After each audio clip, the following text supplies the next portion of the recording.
اے میرے شہر شب آلودہ نگارے وحشت، تیرے کوچے تیری گلیوں پہ گہن سا کیوں ہے؟ تیرے چہرے کو کیا کس نے یوں بارود آور؟ پھر سے بندوق کی گولی کا تماشا کیوں ہے؟ تیری گلیاں جو شب غم کی طرح لرزاں ہیں، انہی گلیوں میں نئے رنگ اگا کرتے تھے۔ اب تیرے لوگ شکستے غم وحشت والے تھے، ادارہ کہ جو تہذیب بنا کرتے تھے۔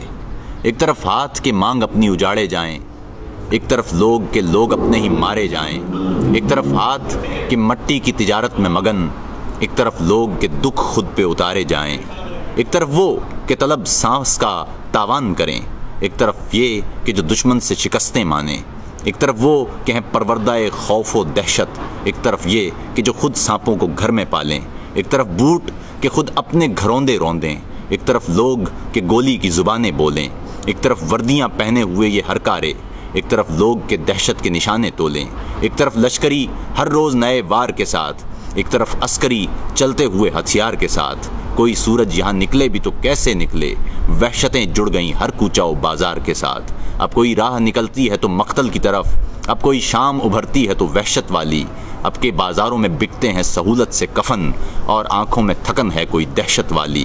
میرے لوگو، اے میرے درد گزارے لوگو، سانحہ وار کسی خوف کے مارے لوگو، اب نیا ورد یہی ہے کہ تمہیں اٹھنا ہے، آیت صبح فروزاں کے کنارے لوگو۔ ہو زباں رنگ و ثقافت یا کوئی مسلک و دین، یہ دراڑیں ہمیں ٹکڑوں میں پلٹ ڈالیں گی۔